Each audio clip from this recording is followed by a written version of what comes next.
देवताओं और दानवों का युद्ध, शंखचूड़ के साथ वीरभद्र का संग्राम, पुनः उसके साथ भद्रकाली का भयंकर युद्ध करना और आकाशवाणी सुनकर निवृत्त होना, शिवजी का शंखचूड़ के साथ युद्ध और आकाशवाणी सुनकर युद्ध से निवृत्त हो विष्णु को प्रेरित करना, विष्णु द्वारा शंखचूड़ के कवच और तुलसी के शील का अपहरण, फिर रुद्र के हाथों त्रिशूल द्वारा शंखचूड़ का वध, शंख की उत्पत्ति का कथन। सनत कुमार जी कहते हैं, महर्षि, जब उस दूत ने शंखचूड़ के पास जाकर विस्तार पूर्वक शिव जी का वचन कह सुनाया तथा तत्वतः उनके यथार्थ निश्चय को भी प्रकट किया, तब उसे सुनकर प्रतापी दानवराज शंखचूड़ ने भी परम प्रसन्नतापूर्वक युद्ध को ही अंगीकार किया। फिर तो वह तुरंत ही मंत्रियों सहित रथ पर जा बैठा और उसने अपनी सेना को शंकर के साथ युद्ध करने के लिए आदेश दिया। इधर अखिलेश्वर शिवजी ने भी तत्काल ही अपनी सेना को तथा देवों को आगे बढ़ने की आज्ञा दी और स्वयं भी लीलावश युद्ध के लिए सन्नद्ध हो गए। फिर तो शीघ्र ही युद्ध आरंभ हो गया। उस समय नाना प्रकार के रणवाद्य बजने लगे, वीरों के शब्द और कोलाहल चारों ओर गूंज उठे। मुने, इस प्रकार देवताओं और दानवों का परस्पर युद्ध होने लगा। उस समय वे दोनों सेनाएं धर्मपूर्वक जूझने लगीं। स्वयं महेंद्र वृषपर्वा के साथ लड़ने लगे और विप्रचित्ति के साथ सूर्य का धर्म युद्ध होने लगा। विष्णु दंभ के साथ भीषण संग्राम करने लगे। कालासुर से काल, गोकर्ण से अग्नि, कालकेयर से कुबेर, मय से विश्वकर्मा, भयंकर से मृत्यु, संहार से यम, कालांबिक से वरुण, चंचल से वायु, घटपृष्ठ से बुध, रत्ताक्ष से शनैश्चर, रत्नसार से जयंत, वर्चागणों से वसुगण, दोनों दीप्तिमानों से दोनों अश्विनी कुमार, धूम्र से नलकूबर, धुरंधर से धर्म, गणकाक्ष से मंगल, शोभाकर से वैश्वानर, पिपिट से मनमथ, गोकामुख, चूर्ण, खड्ग, धूम्र, संहल, प्रतापी, विश्व और पलाश नामक असुरों से 12 आदित्य धर्मपूर्वक लोहा लेने लगे। इस प्रकार शिव की सहायता के लिए आए हुए अमरों का असुरों के साथ युद्ध होने लगा। 11 महारुद्र, महान बल पराक्रम से संपन्न 11 भयंकर असुर वीरों से भिड़ गए। उग्र और चंड आदि के साथ, महामणि राहु के साथ चंद्रमा और शुक्राचार्य के साथ बृहस्पति धर्म युद्ध करने लगे। इस प्रकार उस महायुद्ध में नंदीश्वर आदि सभी शिवगण श्रेष्ठ दानवों के साथ संग्राम करने लगे। विस्तार भय से उनका पृथक वर्णन नहीं किया गया है। मुने, उस समय सारी सेनाएं निरंतर युद्ध में व्यस्त थीं और शंभु काले सुत के साथ वट वृक्ष के नीचे विराजमान थे। उधर शंखचूड़ भी रत्नाभरणों से विभूषित हो करोड़ों दानवों के साथ रमणीय रत्न सिंहासन पर बैठा हुआ था। फिर देवताओं तथा असुरों में चिरकाल तक अत्यंत भयानक युद्ध होता रहा। तदनंतर शंखचूड़ भी आकर उस भीषण संग्राम में जुट गया। इसी बीच महाबली वीरभद्र समरभूमि में बलशाली शंखचूड़ से जा भिड़े। उस युद्ध में दानवराज जिन जिन अस्त्रों की वर्षा करता था उनको वीरभद्र खेल ही खेल में अपने बाणों से काट डालते थे। व्यास जी, इसी समय देवी भद्रकाली ने समरभूमि में जाकर बड़ा भयंकर सिंहनाद किया। उनके इस शब्द को सुनकर सभी दानव मूर्छित हो गए। उस समय देवी ने बारंबार अट्टहास किया और मधुपान करके वे रण के मुहाने पर नृत्य करने लगीं। उनके साथ ही उग्रद्रंष्टा, उग्रदंडा और कोटवी ने भी मधुपान किया तथा अन्य देवियों ने भी खूब मधु पीकर युद्ध स्थल में नाचना आरंभ कर दिया। उस समय शिवगणों तथा देवों के दलों में महान कोलाहल मच गया। सारा सुर समुदाय बहुत प्रकार से गर्जना करता हुआ हर्षमग्न हो गया। तदनंतर काली ने शंखचूड़ के ऊपर प्रलयकालीन अग्नि की शिखा के समान उद्दीप्त आग्नेयास्त्र चलाया, परंतु दानवराज ने वैष्णवास्त्र से उसे ही शीघ्र ही शांत कर दिया। तब देवी भद्रकाली ने उस पर नारायण शास्त्र का प्रयोग किया। वह अस्त्र दानव शत्रु को देखकर बढ़ने लगा। तब प्रलयाग्नि की ज्वाला के समान उद्दीप्त होते हुए नारायणास्त्र को देखकर शंखचूड़ दंड की भांति भूमि पर लेट गया और बारंबार प्रणाम करने लगा। तब उस दानव को नम्र हुआ देखकर वह अस्त्र निवृत्त हो गया। तत्पश्चात देवी ने उस पर मंत्र पूर्वक ब्रह्मास्त्र छोड़ा। उस अस्त्र को प्रज्वलित होता देखकर दानवराज ने भूमि पर खड़े होकर उसे प्रणाम किया और ब्रह्मास्त्र से ही उसका निवारण कर दिया। तदनंतर वे दानवराज कुपित हो उठा और वेग पूर्वक अपने धनुष को खींचकर देवी के ऊपर मंत्र पाठ करते हुए दिव्यास्त्रों की वर्षा करने लगा।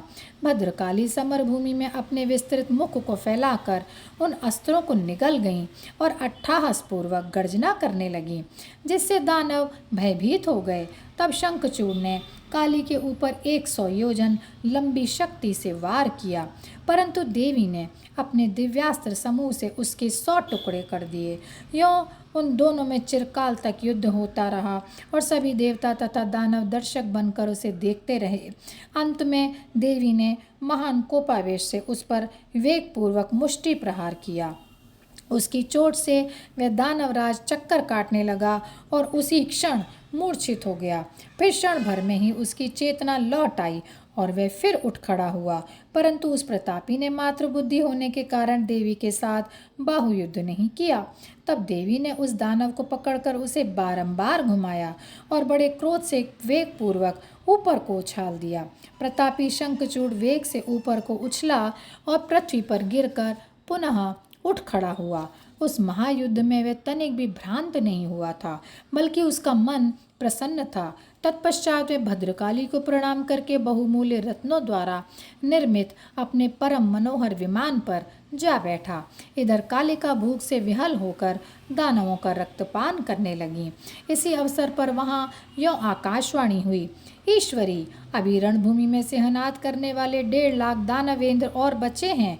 ये बड़े उद्वत हैं, अतः तुम इन्हें अपना आहार बना लो। परंतु देवी, संग्राम में दानवराज शंखचूड़ को मारने के लिए मन मत दौड़ाओ, क्योंकि ये तुम्हारे लिए अवध्य है, ऐसा निश्चय समझो। आकाशवाणी द्वारा कहे हुए वचन को सुनकर देवी भद्रकाली ने बहुत से दानवों का मांस भक्षण करके उनका रक्तपान किया और फिर वे शिव जी के निकट चली गईं। वहाँ उन्होंने पूर्वापर के क्रम से सारा युद्ध वृतांत कह सुनाया। व्यास जी ने पूछा, महाबुद्धिमान सनत कुमार जी, काली का वह कथन सुनकर महेश्वर ने उस समय क्या कहा और कौन सा कार्य किया, उसे आप वर्णन करने की कृपा करें, क्योंकि मेरे मन में उसे सुनने की प्रबल उत्कंठा जाग उठी है। सनत कुमार जी बोले, मुने, शंभु तो जीवों के कल्याणकर्ता परमेश्वर और बड़े लीला विहारी हैं। वे काली द्वारा कहे हुए वचन को सुनकर उन्हें आश्वासन देते हुए हंसने लगे। तदनंतर आकाशवाणी को सुनकर तत्वज्ञान विशारद स्वयं शंकर अपने गणों के साथ समरभूमि की ओर चले। उस समय वे महावृष नंदीश्वर पर सवार थे और उन्हीं के समान पराक्रमी वीरभद्र, भैरव और क्षेत्रपाल आदि उनके साथ थे। रणभूमि में पहुंचकर महेश्वर ने वीर रूप धारण किया। उस समय उन रुद्र की बड़ी शोभा हो रही थी और वे मूर्तिमान काल से दिख रहे थे। जब शंखचूड़ की दृष्टि शिवजी पर पड़ी, तब वे विमान से उतर पड़ा और परम भक्ति के साथ दंड की भांति पृथ्वी पर लौटकर उसने सिर के बल उन्हें प्रणाम किया। इस प्रकार नमस्कार करने के पश्चात वह तुरंत ही अपने विमान पर जा बैठा और कवच धारण करके उसने धनुष बाण उठा लिया। फिर तो दोनों ओर से बाणों की झड़ी लग गई।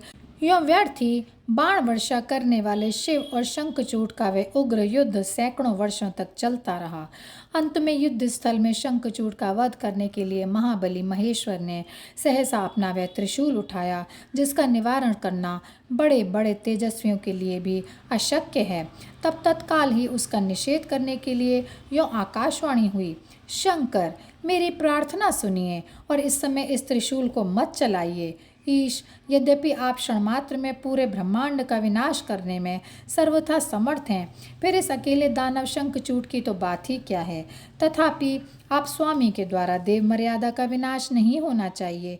महादेव, आप उस देव मर्यादा को सुनिए और उसे सत्य एवं सफल बनाइए। वह देव मर्यादा यह है कि जब तक इस शंखचूड़ के हाथ में श्रीहरि का परम उग्र कवच वर्तमान रहेगा और इसकी पतिव्रता पत्नी तुलसी का सतीत्व अखंडित रहेगा, तब तक इस पर जरा और मृत्यु अपना प्रभाव नहीं डाल सकेंगे। अतः जगदीश्वर शंकर ब्रह्मा के इस वचन को सत्य कीजिए। तब सत्पुरुषों के आश्रय स्वरूपा शिव जी ने उस आकाशवाणी को सुनकर तथास्तु कहकर उसे स्वीकार कर लिया और विष्णु को उस कार्य के लिए प्रेरित किया। फिर तो शिव जी की इच्छा से विष्णु वहाँ से चल पड़े। वे तो मायावियों में भी श्रेष्ठ मायावी ठहरे। अतः उन्होंने एक वृद्ध ब्राह्मण का वेश धारण किया और शंखचूड़ के निकट जाकर उससे यूँ कहा। वृद्ध ब्राह्मण बोले, दानवेंद्र, इस समय मैं याचक होकर तुम्हारे पास आया हूँ, तुम मुझे भिक्षा दो। दीनवत्सल, अभी मैं अपने मनोरथ को प्रकट नहीं करूँगा। जब तुम देना स्वीकार कर लोगे तब पीछे मैं उसे बताऊँगा और तब तुम उसे पूर्ण करना। ब्राह्मण की बात सुनकर राजेंद्र शंखचूड़ का मुख और नेत्र प्रसन्नता से खिल उठे। जब उसने ओम कहकर उसे स्वीकार कर लिया तब ब्राह्मण ने छल पूर्वक कहा, मैं तुम्हारा कवच चाहता हूँ। यह सुनकर ऐश्वर्यशाली दानवराज शंखचूड़ ने, जो ब्राह्मण भक्त और सत्यवादी था, वह दिव्य कवच जो उसे प्राण के समान प्रिय था, ब्राह्मण को दे दिया। इस प्रकार श्रीहरि ने माया द्वारा उससे वह कवच ले लिया और फिर शंखचूड़ का रूप धारण करके वे तुलसी के पास जा पहुँचे। वहाँ जाकर सबके आत्मा एवं तुलसी के नित्य स्वामी श्रीहरि ने शंखचूड़ रूप से उसके शील का हरण कर लिया। इसी समय विष्णु भगवान ने शंभु से अपनी सारी बात कह सुनाई। तब शिव जी ने शंखचूड़ के वध के निमित्त अपना उद्दीप्त त्रिशूल हाथ में लिया। परमात्मा शंकर का वह विजय नामक त्रिशूल अपनी उत्कृष्ट प्रभा बिखेर रहा था। उससे सारी दिशाएं, पृथ्वी और आकाश प्रकाशित हो उठे। वह मध्यकालीन करोड़ों सूर्यों तथा प्रलय अग्नि की शिखा के समान चमकीला था। उसका निवारण करना असंभव था। वह दुर्धर्ष, कभी व्यर्थ न होने वाला और शत्रुओं का संहारक था। वह तेजों का अत्यंत उग्र समूह, संपूर्ण शास्त्रास्त्रों का सहायक, भयंकर और सारे देवताओं तथा असुरों के लिए दुस्सह था। वह एक ही स्थान पर ऐसा दमक रहा था मानो लीला का आश्रय लेकर संपूर्ण ब्रह्मांड का संहार करने के लिए उद्यत हो। उसकी लंबाई 1000 धनुष और चौड़ाई 100 हाथ थी। उस जीव ब्रह्म स्वरूप का शूल का किसी के द्वारा निर्माण नहीं हुआ था। उसका रूप नित्य था। आकाश में चक्कर काटता हुआ वह त्रिशूल शिव जी की आज्ञा से शंखचूड़ के ऊपर जा गिरा और उसने उसी क्षण उसे राख की ढेरी बना दिया। विप्र, महेश्वर का वह शूल मन के समान वेगशाली था। वह शीघ्र ही अपना कार्य पूर्ण करके शंकर के पास आ पहुंचा और फिर आकाश मार्ग से चला गया। उस समय स्वर्ग में दुंदुभियाँ बजने लगीं, गंधर्व और किन्नर गान करने लगे, देवों तथा मुनियों ने स्तुति करना आरंभ कर दिया और अप्सराएं नृत्य करने लगीं।